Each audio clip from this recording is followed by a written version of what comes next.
গোসাইগাঁৱৰ বিধায়ক জিৰণ বসুমতাৰী ডাঙৰীয়া, আমাৰ সভাখন চলাই দিয়া আমাৰ দলৰ কেন্দ্ৰীয় সম্পাদক স্বপন দাস ডাঙৰীয়া, এই সভাত উপস্থিত আমাৰ কেন্দ্ৰীয় কমিটিৰ বিষয়ববীয়াসকল,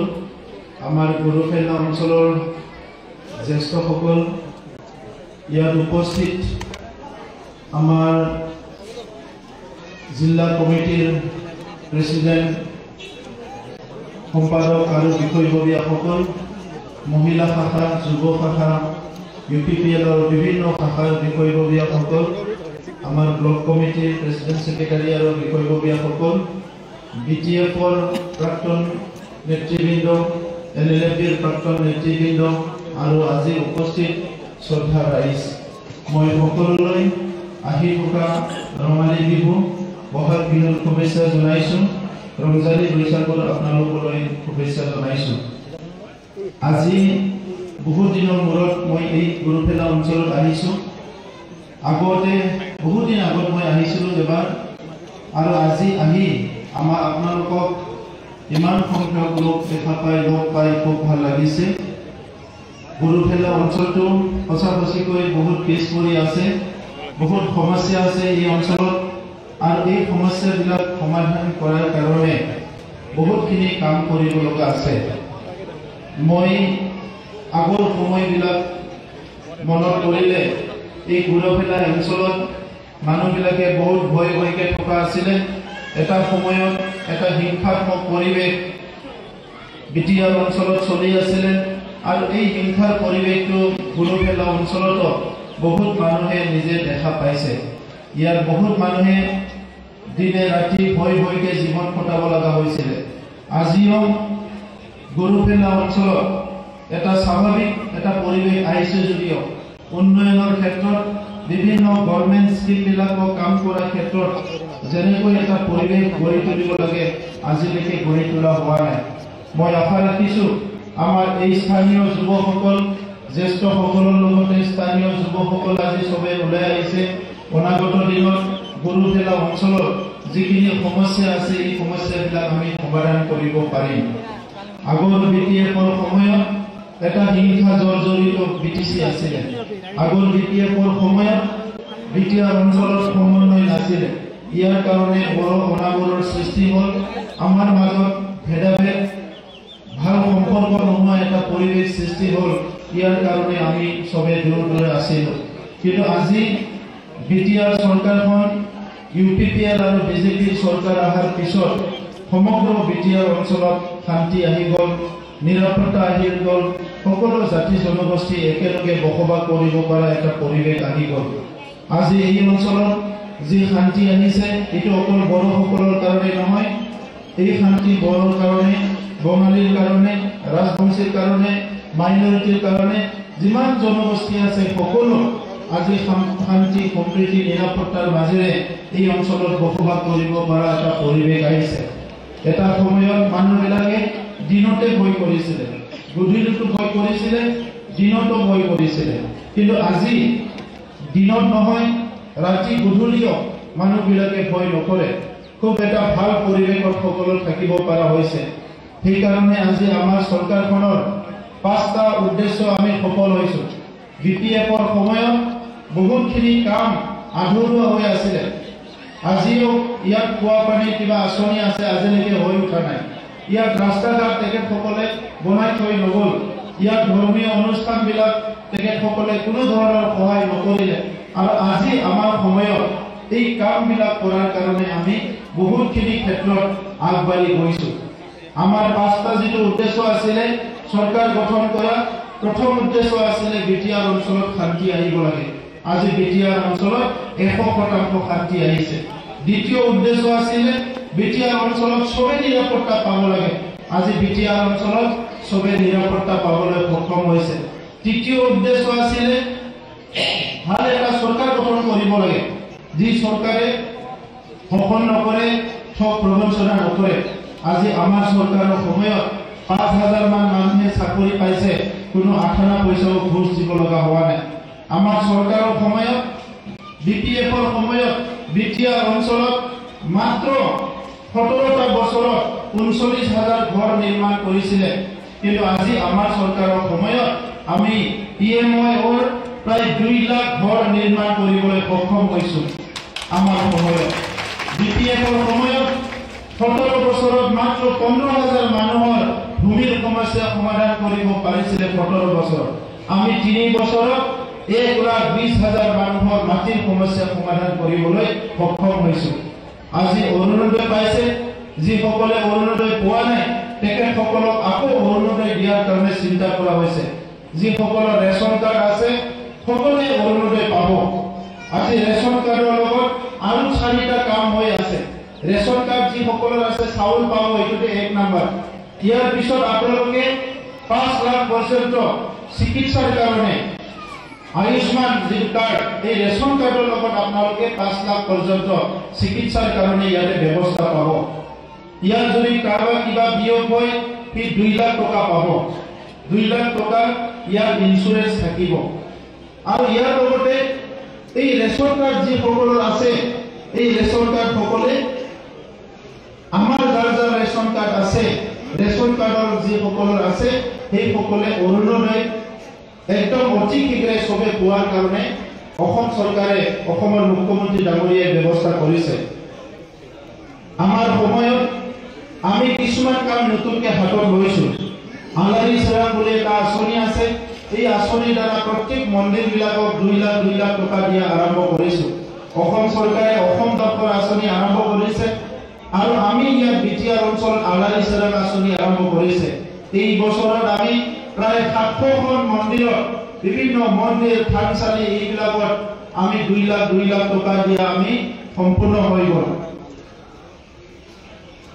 আমাৰ আজিৰ সময়ত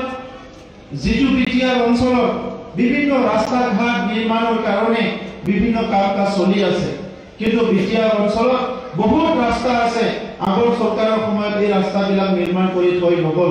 এই কাৰণে এইবাৰ ঠিৰাং কৰা হৈছে প্ৰত্যেকটো বুথ কমিটিক আমাৰ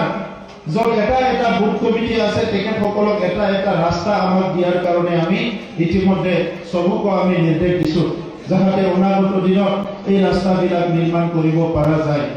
বহুত মানুহে ঘৰ পোৱা নাই যিসকলে ঘৰ পোৱা নাই আইডি নাম্বাৰ নাই আজি চৰকাৰে আলোচনা কৰি পুনৰ আইডি নাম্বাৰ দিয়াৰ কাৰণে ঘৰ দিয়াৰ কাৰণে চিন্তা কৰা হৈছে গতিকে আজিৰ সময়ত প্ৰধানমন্ত্ৰী নৰেন্দ্ৰ মোদী ডাঙৰীয়াই ভাৰতবৰ্ষৰ শেষ মানুহ লাষ্ট মানুহ যাক দৰিদ্ৰ বুলি কোৱা হয় তেখেতক উন্নয়নৰ কাৰণে চিন্তা কৰিছে বিভিন্ন আঁচনি PMYৰ ঘৰৰ পৰা আদি কৰি গাঁৱে গাঁৱে জল জীৱন মিছন পানী যোগান ধৰা বিভিন্ন আঁচনিবিলাক আজি পঠাই দিছে যে আমাৰ গাঁৱে গাঁৱে এই আঁচনিবিলাক আহিছে আগৰ BPFৰ সময়ত ফুটা কম্বলৰ ৰাজনীতি চলিছিলে আমাৰ ৰাইজে ফুটা পাইছে না নাই কম্বল পাইছে না নাই এই সময়ত মই নাজানো কিন্তু আমাৰ সময়ত আমি ৰাইজক ফুটা কম্বল দি ঠগাব বিচৰা নাই আমি এতিয়ালৈকে 27,000 ছাত্ৰ ছাত্ৰীক 5,000 কোটি টকা দিয়া হৈ গ'ল এতিয়ালৈকে 27,000 মহিলাসকলক যিসকলে দোকান দিয়ে ক্ষুদ্ৰ ব্যৱসায় কৰে তেখেতসকলক 5,000 কোটি দিয়া হৈ গ'ল 27,000 ৰোগীক আমি 5,000 কোটি সহায় কৰিছো এই কামবিলাক আজি UPPL চৰকাৰৰ সময়ত আমি খুব চাই চিন্তি এই কামবিলাক এটাকে কৰি আছো ছাত্ৰ ছাত্ৰীসকলক ডাঙৰ অফিচাৰ হ'বৰ কাৰণে ডক্টৰ ইঞ্জিনিয়াৰ হ'বৰ কাৰণে ফ্ৰী কোচিং দিয়া আৰম্ভ কৰিছো যত স্কুল আছে 3 ফুটি বৰষুণ পৰি আছে ভালকে ক্লাছ কৰিব পৰা নাই যিমান স্কুল আছে 2024ৰ ভিতৰত ইতিমধ্যে আমি 400-500 স্কুল ঠিক কৰিলো 100খন স্কুল নতুন স্কুল বনালো এই বছৰ আমি 1200খন স্কুল ঠিক কৰাৰ লগতে আৰু 150 স্কুল নতুনকৈ মডেল স্কুল নিৰ্মাণ কৰিবলৈ গৈ আছো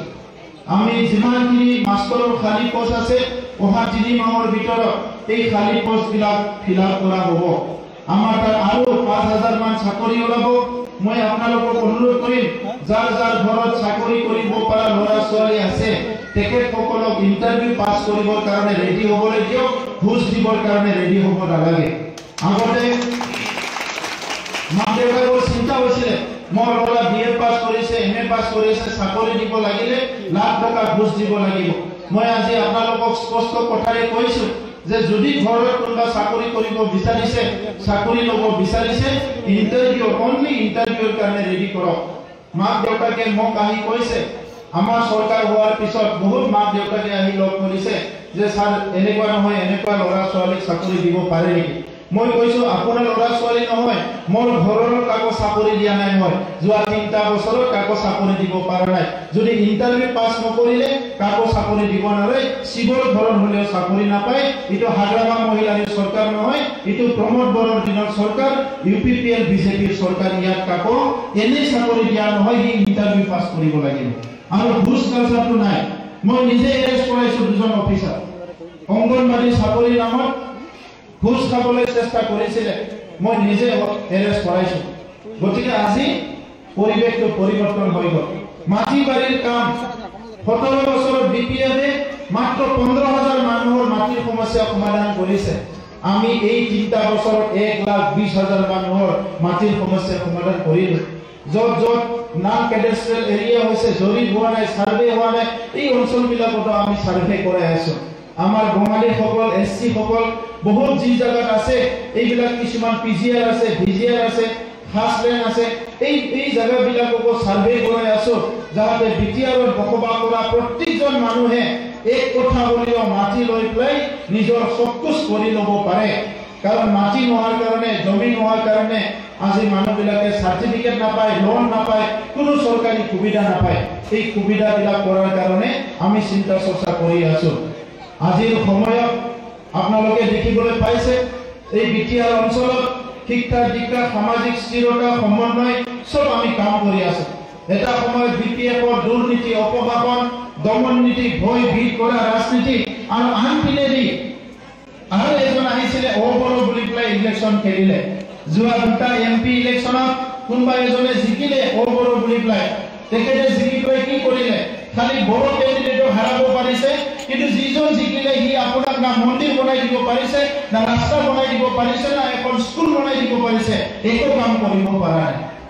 এই কাৰণে আজি এই শত্ৰুতাটো দূৰ কৰিব লাগিব আমাৰ সমন্বয় থাকিব লাগিব মৰম স্নেহ বিশ্বাসৰ মাজত থাকিব লাগিব হয়তো স্বাধীনতাৰ পিছত বিটিআৰ অঞ্চল আমিয়ে প্ৰথম চৰকাৰ একেবাৰতে 1 কোটি 3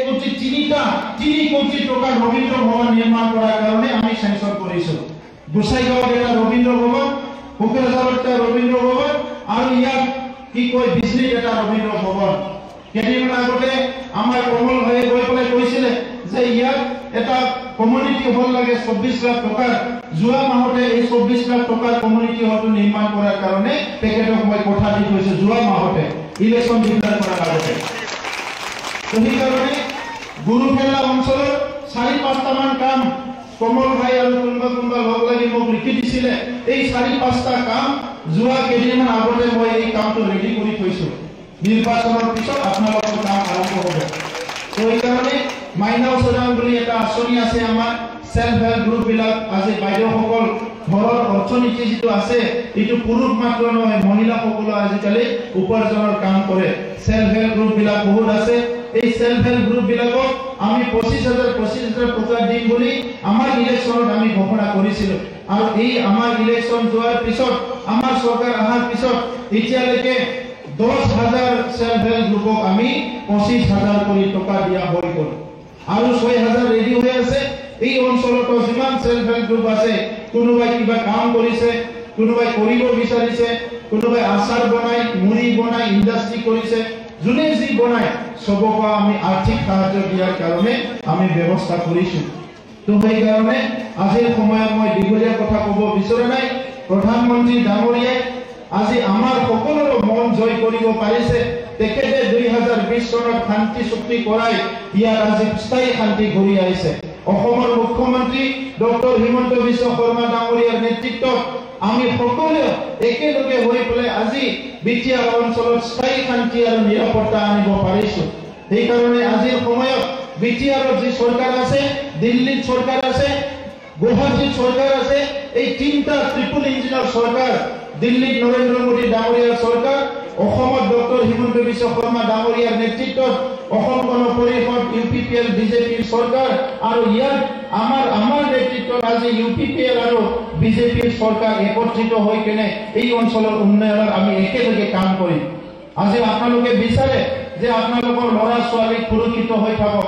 আপোনালোকৰ ঘৰৰ পৰিয়াল সুৰক্ষিত হৈ থাকক, সবে শান্তিত থাকক। এই শান্তিৰ স্বাৰ্থতে এইবাৰ ভোট দিব লাগিব। 3 বছৰ যেনেকৈ শান্তি আছে, অহা 50 বছৰ তেনেকুৱা শান্তি থাকিব লাগিব। 3 বছৰ যেনেকুৱা নিৰাপত্তা পাইছে, অহা 50 বছৰ তেনেকুৱা নিৰাপত্তা পাব লাগিব। আৰু এই নিৰাপত্তা হাগ্ৰামা মহিলাইও আনিব পাৰিলেহেঁতেন, এই নিৰাপত্তা BPF আনিব পাৰিলেহেঁতেন, কিন্তু BPF নিৰাপত্তা শান্তি নিবিচাৰে। তেখেতসকলে মানুহক ভয় খুৱাই, দাদাগিৰি কৰি ঠগাই, টকা পইচা মদ ভাঙৰ ৰাজনীতি কৰিবলৈ ভাল পায়। আৰু আমাৰ চৰকাৰে এই মদ ভাং, জুৱা, দাদাগিৰি, হিংসা এইবিলাক সম্পূৰ্ণ বন্ধ কৰি এটা সুস্থ সমাজ গঢ়িবলৈ আমি চৰকাৰত আহিছো। এইটোৱে আমাৰ নীতি আৰু BPFৰ নীতিৰ মাজত পাৰ্থক্য আছে। গতিকে আজি মই আপোনালোকক লগ পাই খুব ভাল লাগিছে। ইয়াত বহুত জয়নিং কাৰ্যসূচী হ'ব, আমাৰ যুৱ ভাইসকল বন্ধুসকল বহুত জয়নিং কৰিব। আৰু ইফালে আমাৰ জাৰাগুৰি চাইডৰ ইয়াত জয়নিং কৰিব আহিছে। মই আপোনালোকক সকলোকে গুৰুফেলা অঞ্চলৰ ৰাইজক এটা কথা দিছো, নিৰ্বাচন যোৱাৰ পিছত আকৌ মই ইয়াত আহিম, আমাৰ জ্যেষ্ঠসকলৰ লগত কথা পাতিম, আপোনালোকৰ কথা শুনিম, আমাৰ বাইদেউসকলৰ লগত কথা পাতিম, আপোনালোকৰ শুনিম, সকলোৰে লগত কথা পাতিবলৈ নিৰ্বাচনৰ পিছত মই ৰিজাল্ট দিয়াৰ এইখিনি সময়ৰ ভিতৰত এই গুৰুফেলা অঞ্চললৈ আহিম। আৰু এই যে পবিত্ৰ স্থান, এই স্থানটো মোক ইতিমধ্যে কৈছিলে যে নাম মন্দিৰটো সম্পূৰ্ণ কৰিব লাগে, অহা 6 মাহৰ ভিতৰত ইয়াৰ সম্পূৰ্ণ কাম কমপ্লিট হৈ যাব। এইটো মই 1 মাহ আগতে কথা দি থৈছো, আজি নহয়, এইটো 1 মাহ আগতে কথা দি থৈছো। গতিকে এইকাৰণে আমাৰ হেমেন্দাইও কৈছে, কমল ভাই কৈছে, চবেই কৈছে যে এইটো মিটিঙত যেনেকৈ আহিব লাগে। মই আজিৰ পৰা 1 মাহ আগতে কৈছিলো যে এই মিটিঙত আহিম, আৰু এইকাৰণে আজি আহিছো। মই আপোনালোকক সকলোকে ধন্যবাদ দিছো। ঈশ্বৰে আপোনালোকক ভালে ৰাখক, প্ৰভুৱে আপোনালোকক সকলোকে কৌশলে মংগলে ৰাখক। এইটোকে মই কৈ পেলাই পুনৰ বিহুৰ শুভেচ্ছা জনাই, বৈশাখৰ শুভেচ্ছা জনাই মোৰ বক্তব্য সামৰিছো। ধন্যবাদ।